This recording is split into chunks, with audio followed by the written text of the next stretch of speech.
오늘은 누가복음 특수자료 마지막 시간으로 시대를 분별하는 능력이라는 제목으로 하나님 말씀 전할 때에 크신 은혜가 있기를 주의 이름으로 축원합니다. 오늘로써 누가복음은 마무리가 되고요. 이제 다음 주부터는 사도행전 강해로 하나님 말씀 전하도록 하겠습니다. 어제 잠을 자기 전에 제 아들이 저한테 한 가지 물어보더라고요. 아빠, 꿈이 뭐야? 그래서 제가 아빠 꿈은 구제하고 선교하는 교회를 만드는 게 꿈이야. 그거 말고 어릴 때 꿈이 뭐였어? 물어보더라고요. 그래서 제가 장난으로 영화 배우 그랬더니 시원이가 그 얼굴에? 그러면서 양심도 없어? 딱 이러더라고요. 여기까지 듣고 그냥 제 아내랑 완전 계속 깔깔깔깔 웃고 있는데 갑자기 그러면 아빠 한 가지 역할 있긴 있네. 뭔데? 추노. 딱 그러는 거예요. 그러니까 추노가 그 노비를 쫓는 사람들이잖아요. 그러니까 딱 제 얼굴이 그렇다고. 그래서 어제 웃다가 잠이 들었는데 물론 개인적인 차이는 있으시겠지만 모든 사람에게는 수면이 필요하죠. 잠자는 시간이 필요합니다. 불면증이 있는 사람들의 얘기를 들어보면 잠 못 자는 것처럼 괴로운 일이 없다라고 한결같이 다 얘기들을 하시더라고요. 이 육신은 회복과 휴식을 위해서 잠을 자야 합니다. 그러나 잠이 필요하다고 해서 때와 장소를 가리지 않고 아무 때나 잠을 잔다면 그 사람의 생활은 문제가 생길 것입니다. 잠은 정한 시간에 정한 장소에서 필요한 만큼 자야 되죠. 성경은 계속해서 우리에게 깨어 있으라 이렇게 당부를 하고 있는데 이 말씀대로라면 이 영적인 잠도 있는 것인가? 그리고 만약에 영적인 잠이 있다면 그것은 육신의 잠처럼 꼭 자야 되는 것인가? 라는 의문이 생기게 됩니다. 우선 일부 이단들이 주장하는 영혼 수면설이라는 게 있는데요. 이것은 성도가 죽으면 곧바로 천국에 가는 것이 아니라 마치 잠을 자고 일어나 의식이 돌아오듯이 죽으면 주님 오실 때까지 잠들어 있다가 주님이 오시는 나팔 소리를 들릴 때에 깨어서 부활에 참여한다는 이야기입니다. 그러나 이것은 성경적이지 않은 교리죠. 성경에서 깨어 있으라라는 의미는 육적인 수면을 말하는 것이 아닙니다.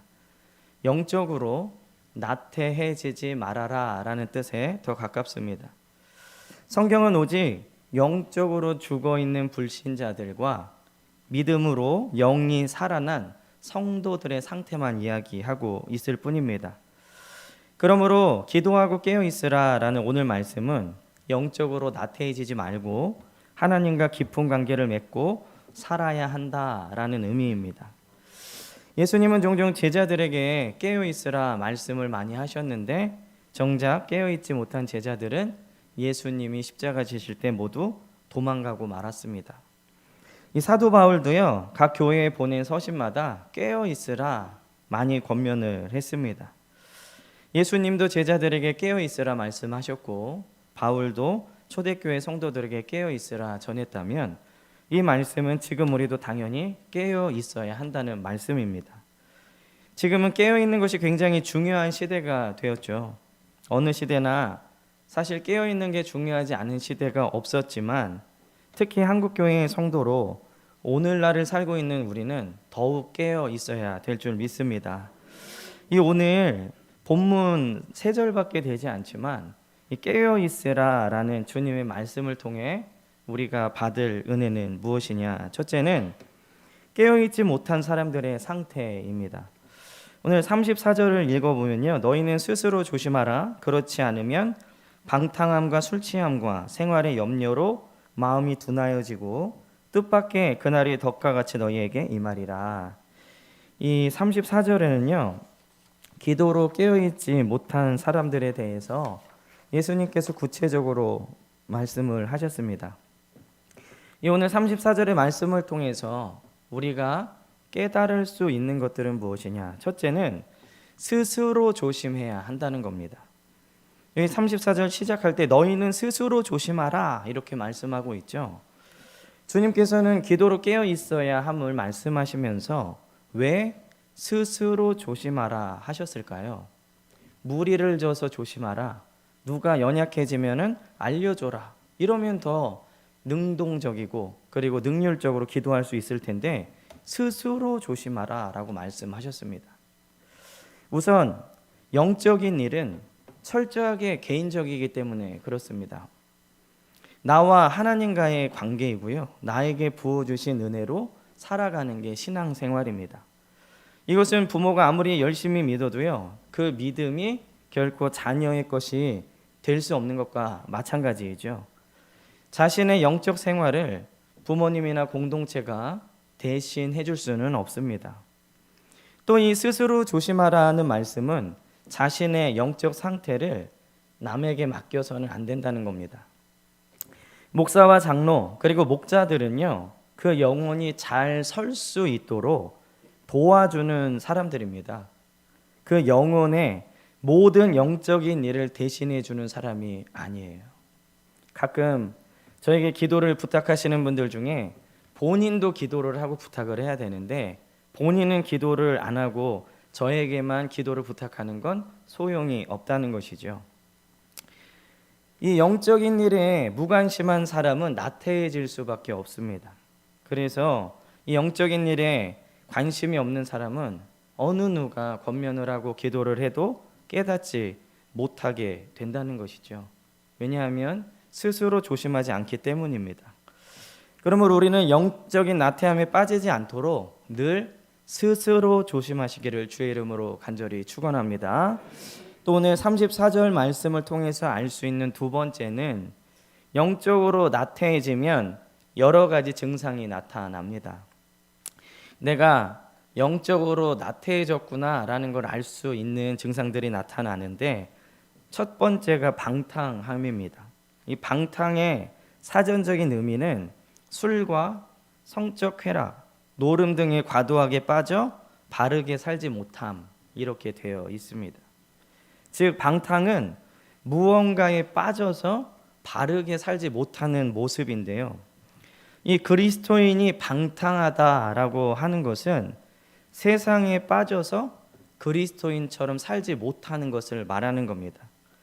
우리는 흔히 방탕한 그리스도인이라고 하면 술에 취해서 필름이 끊기고 도박에 빠지고 여색에 빠져서 가정을 파탄내는 그런 사람을 말하는 것이 아니죠. 이거는 세상적인 방탕입니다. 그리스도인은 그리스도를 닮지 않게 세상에 빠져서 사는 것 자체가 방탕이라고 성경에서 말하고 있습니다. 우리가 영적으로 나태해지면 세상을 사모하고 세상이 좋아지게 되어 있죠. 그러므로 이 그리스도를 닮아 영적으로 방탕하지 않는 저와 여러분들 되시길 주의 이름으로 간절히 축원합니다. 이 영적으로 나태해지면 나타나는 두 번째 현상은 술 취함에 빠지게 됩니다. 제가 술에 관해서는 자주 설교에 언급하기 때문에 특별히 길게 말하지는 않겠습니다만, 술을 먹는 그리스도인들이 자주 하는 질문이 오늘 본문에도 방탕함과 술 취함이라고 되어 있죠.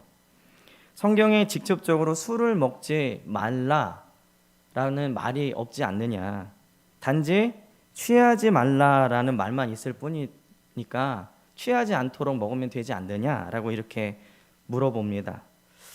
그러나 성경에서 취하다라는 의미는 우리 한국적인 개념이 아니에요. 우리는 취하면 막 필름 끊기고 인사불성돼서 막 평소에 없었던 자아가 올라오고 이런 걸 취했다 그러죠. 근데 성경에서 말하는 술 취함은 술 없이 살 수 없고, 그리고 술을 마시지 않으면 생활이 안 되는, 그래서 이미 술이 나의 생활을 지배하고 있는 것을 말하는 것입니다. 취하지 말라는 것을 고주망태, 인사불성 이렇게 생각하면 안 된다는 것이죠. 그러면 술을 마시는 그리스도인들이 솔직해져야 되는데 제가 몇 가지 질문을 좀 드려보겠습니다. 술을 마시고 기도가 잘 될까요? 안 될까요? 뭐 술 취해서 헛소리 하면서 방언처럼 들릴 수는 있겠지만 그거는 뭐 술 취해서 하는 소리죠. 성령 충만한 상태에서 술이 넘어갈 수 있을까요? 내 마음에 하나님의 영으로 충만한데 술을 찾는 건 말이 안 되는 것이죠. 더 극단적인 예로 오늘 예배 자리에 거하게 한잔하시고 취하지 않을 정도로 이 자리에 오실 수 있으십니까? 술에 취하지 않을 정도로 마시고 주일 예배에 아무렇지도 않게 올 수 있다면 뭐 그거는 그 사람의 뭐 믿음이겠지만 어느 누구도 거하게 술을 마시고 와서 성령 충만한 예배를 드릴 수는 없을 것입니다. 본능적으로 성령 충만한 상태는요, 술을 찾을 수 없죠. 그리고 이 나태함으로 나타나는 세 번째 현상은 바로 생활의 염려로 마음이 둔하여지는 것입니다. 이 기도로 깨어있지 않은 사람은요, 염려하면서 살아갑니다. 근데 오늘 말씀해 보면 염려가 마음을 둔하게 만든다라고 기록을 하고 있죠. 근데 이 마음이 둔하여진다는 것은 이 죄로 인식하지 못하고 하나님 말씀대로 살지 않음에도 불구하고 전혀 꺼리낌이 없는 상태가 바로 마음이 둔하여진 상태입니다. 마치 구약의 엘리 제사장이 그의 아들들이 큰 죄를 져도 아무런 경계를 갖지 못하고 어린 사무엘을 통해 멸망의 말씀을 듣고도 회개의 자리로 나가지 못함과 같은 마음의 상태죠. 엘리는 비둔하다라고 성경에 기록이 되어 있습니다. 이 마음이 둔한 사람은요, 깨닫지 못합니다. 죄를 깨닫지 못하고 내가 멸망의 길로 가고 있다는 것을 깨닫지 못한다는 것이죠. 잘못 온 것을 깨달으면 유턴해서 돌아가야 되는데 마음이 둔한 사람은 그저 멸망의 길로 직진합니다. 많은 그리스도인들이 마음이 둔해져 있습니다. 아무런 찔림이 없고 말씀에 나의 삶을 반성하지 않는 그러한 신앙생활을 많이 하고 있다는 것이죠. 나를 돌아볼 시간이 없는 이유는 바로 생활의 염려 때문입니다. 하나님 말씀이나 나의 영성을 돌아보기보다는 염려가 가득 차 있기 때문에 그 염려를 해결하고 그 염려를 먼저 어떻게든 해보려고 하는 우선순위가 있기 때문에 나를 돌아볼 시간이 없는 것이죠.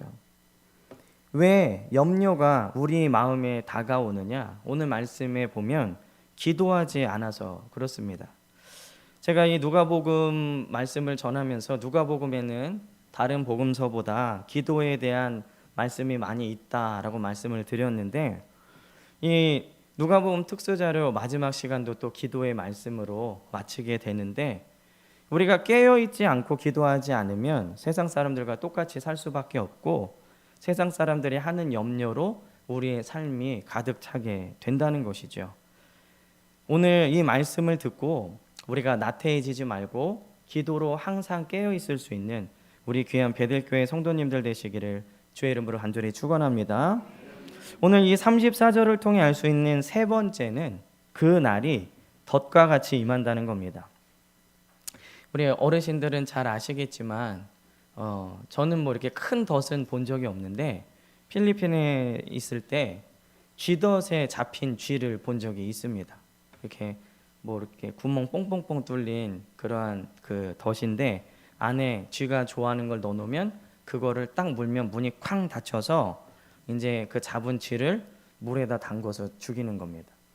그거를 몇 번 봤는데 이 요만한 쥐가 아니라 이렇게 거의 고양이도 이길 만한 큰 쥐예요. 근데 그거를 물에 넣어서 죽이는 걸 보니까 되게 마음이 좀 그렇고 식사를 잘 못할 정도로 징그럽더라고요. 이 덫에 걸리는 것이 바로 이거입니다. 세상이 주는 달콤한 그것을 쫓아가서 무는 순간 덫에 걸리게 되는 것이죠. 이 쥐는 저것을 먹으면 죽는다라는 걸 모르고 단지 그것을 먹기 위해 들어간 것이죠. 마음이 둔하여지고 영적으로 깨어있지 못한 사람들은 세상이 주는 게 마치 나에게 달콤한 것인 양 착각하고 덫으로 들어간다는 것입니다. 이것이 얼마나 슬픈 일입니까? 매주 하나님의 말씀을 듣고 또 매주 주일에 교회에는 와 있지만 깨어있지 못했던 자신을 주님 앞에 서고 나서야 깨닫게 되는 아주 슬픈 일인 것이죠. 알람이 울리면 일어나야 합니다.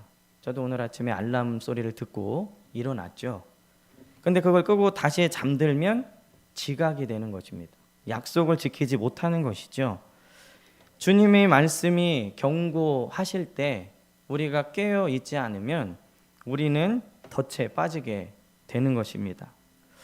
오늘 이 나태함에 대한 말씀을 듣고 여러분들이 은혜를 받아서 영적으로 깨어 기도할 수 있는 저와 여러분들 되시기를 주의 이름으로 간절히 축원합니다. 두 번째로는요. 그렇다면 우리가 언제까지 깨어 있어야 하는가입니다. 오늘 35절에 보면 이날은 온 지구상에 거하는 모든 사람에게 이 말이라. 육신은 깨어 있는 시간이 있으면 자는 시간이 필요하죠. 과학자들은 뇌가 쉬는 시간이고 이때 치료하는 호르몬들도 나오고 그렇다고 하는데, 그렇다면 영적인 영역은 어떠한가? 아까 제가 서론에 영적으로는 잠을 자지 않는다라고 말씀드렸죠. 그러나 성경은 영적인 잠은 없지만 쉼은 있다라고 말씀하고 있는데 그것이 바로 안식이라고 말을 하고 있습니다. 우리는 깨어 기도하는 것을 진정한 영적 안식을 취하는 그날까지 계속 해야 됩니다. 이 진정한 안식을 취하는 날이 언제냐? 오늘 35절 말씀처럼 바로 주님이 다시 오시는 날입니다. 그리고 이날에 모든 사람들이 주님을 보게 될 건데, 모든 사람들에게 동시에 임한다고 해서 모두가 같은 상황이 되는 것은 절대로 아닙니다. 어떤 사람은 깨어 기도하고 있다가 기쁨 중에 주님을 맞이할 것이고요. 어떤 사람은 나태함에 빠져서 두려움으로 주님을 맞이할 것입니다. 어떤 사람은 불신앙과 자신의 고집으로 있다가 심판주로서 예수님을 맞게 될 것이라는 것이죠. 제가 계속해서 강조하는 바이지만 우리가 진정 주님을 구주로 믿고 구원받은 자들이라면 반드시 부활신앙과 재림신앙을 가지고 살아야 합니다. 제가 재림신앙을 말씀드릴 때 늘 이 시한부적 종말론 이런 것들을 조심하라고 늘 말씀드리죠. 가장 건강한 재림신앙은 오늘 우리에게 맡겨진 일을 최선을 다하는 것입니다. 옷을 갈아입고 어디로 모일 필요 없어요. 있는 거 다 팔아갖고 다 낼 필요도 없고, 우리가 일하고 있으면 일하는 중에 주님 만나는 거고요. 자고 있으면 자는 중에 밤에 만나는 거예요. 오늘 예배드리다가 주님 오시면 예배드리다 만나는 거예요. 흰 소복 입고 주님 오시기 3시간 전부터 핏줄 터져라 박수치면서 찬양할 필요 없습니다. 우리가 그렇게 열정적으로 찬양하는 건 주님 오시는 그날까지 매일매일 우리의 삶 속에서 계속되어야지, 그렇게 하나도 살지 않다가 어디에 주님이 오신대 몇 시에 그 얘기 듣고 가서 박수치고 백날 찬송 불러도 그건 잘못될 수밖에 없죠. 주님이 왜 기도에 항상 기도하며 깨어있으라고 말씀하시면서 이 지구상에 거하는 모든 사람에게 이 날이 임한다라고 말씀하셨냐면, 천국에 대한 소망이 없는 사람은 기도하지 않고 깨어나지 않기 때문에 그렇습니다. 우리가 어렴풋이 알고 있는 것을 믿는다고 착각하면 안 된다는 것이죠. 본인 스스로 믿음이 있다고 생각하고 적당히 믿다가 주님 앞에 서는 날 나를 알아달라고 사정하는 안타까운 사람이 될 수밖에 없습니다. 재림과 천국에 대한 소망이 없는 사람은 주님보다 이 땅을 더 좋아하는 사람들입니다. 그런 사람들은요, 천국에 들어갈 자격이 주어지지 않습니다. 이들은 주님의 말씀을 사사로이 믿은 자들이죠. 세상의 정보와 세상이 주는 건 찰떡같이 믿으면서 주님의 말씀은 사사로이 믿는 것입니다. 물론 기약 없이 기다리는 것처럼 어렵고 힘든 것은 없죠. 만나기로 했는데 안 오는 겁니다. 몇 시간을 기다려도 안 오면 기다리다 화가 나기도 하고, 그리고 기다리다 지쳐서 그냥 가버리기도 합니다. 깨어 기도하고 주님 오실 때까지 영적으로 나태해지지 않는 건 사실은 쉽지 않습니다. 쉽지 않기 때문에 주님이 우리에게 깨어 있으라라고 주의를 주신 것이죠. 주님이 언제 오실지 모르고 무작정 기다려야 되는 것, 그리고 또 그때까지 늘 영적으로 깨어서 이 영적인 긴장을 유지하는 것 자체가 매우 힘든 일입니다. 그러나 너무나 어렵기 때문에 주님은 친히 우리에게 이렇게 말씀해 주신 것이죠. 모든 사람에게 임하는 그날 우리는 명확하게 알게 될 것입니다. 비록 깨어 기도하고 나태해지지 않는 것이 힘든 일이지만 그 힘든 일을 인내하고 견디는 것이 얼마나 큰 복인가 그때 되면 알게 될 것입니다. 그러므로 우리 사랑하는 베델교회 성도님들은요, 주님 오실 때까지 기도로 늘 깨어 있어서 나태해지지 않는 귀한 여러분들 되시길 주의 이름으로 간절히 축원합니다. 마지막으로요, 깨어 기도하는 것은 주님 앞에 서기 위한 준비입니다. 오늘 36절에 보면 이러므로 너희는 장차 올 이 모든 일을 능히 피하고 인자 앞에 서도록 항상 기도하며 깨어 있으라, 이렇게 얘기하고 계시죠. 인자 앞에 서도록 항상 기도하라, 이렇게 말씀하고 있습니다. 그렇다면 깨어 기도하는 것이 왜 주님 앞에 서기 위한 준비인 것이냐? 첫째는 깨어 있는 사람은 주님의 음성을 듣고 하나님 말씀대로 살 수 있는 힘을 공급받기 때문입니다. 그러나 깨어있지 않는 사람은요, 주님의 음성을 듣기보다 세상의 소리를 듣고 더 신뢰하죠. 그러므로 깨어있지 않은 영혼은 주님을 위해 살 시간이 전혀 없습니다. 왜냐하면 주님을 위해 뭘 해야 될지 모르기 때문이죠. 하지만 깨어 기도하는 사람은 주님이 기뻐하시는 것이 무엇인지 정확하게 알아서 주님이 기뻐하시는 그 일을 하게 되어 있습니다. 그리고 깨어 기도하는 것이 왜 주님 앞에 서기 위한 준비이냐? 두 번째로, 깨어 기도하는 사람은 믿음이 더 충만해집니다. 그리고 믿음으로 믿음의 일을 하게 되어 있죠. 기도하면 믿음이 충만해지죠. 그리고 하나님이 뭘 원하시는지 압니다. 그리고 그거는 내가 할 수 없음을 깨닫고 믿음으로 반응하죠. 그래서 결국 깨어 기도하는 사람은 하늘로부터 공급을 받을 뿐만 아니라 그것을 통해 하나님께 드릴 의의 열매를 가득 맺게 되는 것입니다.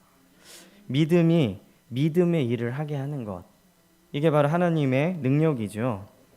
그래서 우리가 기도하는 사람, 믿음으로 반응하는 사람은 깨어 준비하는 사람이라고 할 수 있습니다. 오늘 기도하는 것이 왜 주님 앞에 서기 위한 준비이냐? 세 번째로는 깨어 기도하는 사람은 시대를 잘 분별할 수 있기 때문에 그렇습니다.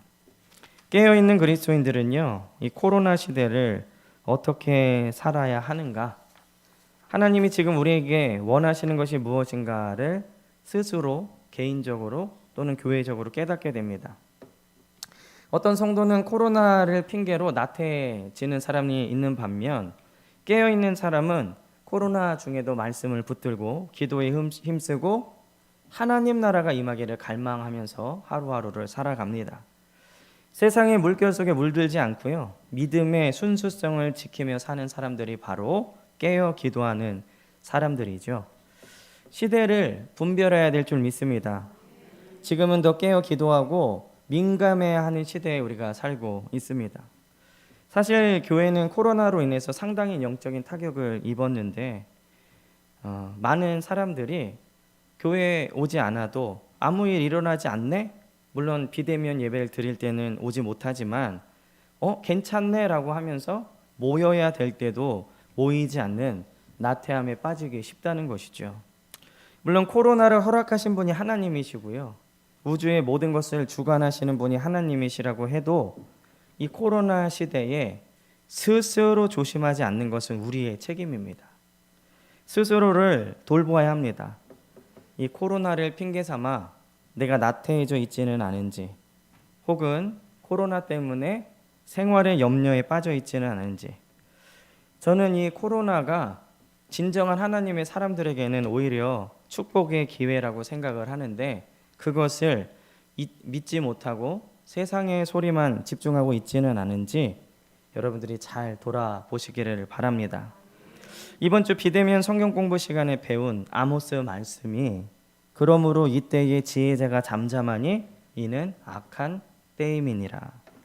이 말씀은 지혜를 가진 자들이 입을 막고 있다라는 뜻도 되기도 하지만 악한 때에는 지혜를 가지려는 자가 없다라는 뜻이기도 합니다. 악한 때에는 스스로 조심하는 자들이 점점 없어진다는 것이죠. 깨어서 시대를 분별하는 사람들이 점점 없어진다는 것입니다. 특히 요즘처럼 교회가 싸잡아서 욕먹고 신앙생활하기 어려운 시기에는 더욱 깨어 기도하는 사람들이 필요한 줄 믿습니다. 우리 악한 때에 깨어 기도함으로 지혜의 자리에서 하나님의 영광을 드러낼 수 있는 저와 여러분들 되시기를 주의 이름으로 간절히 축원합니다. 기도하겠습니다.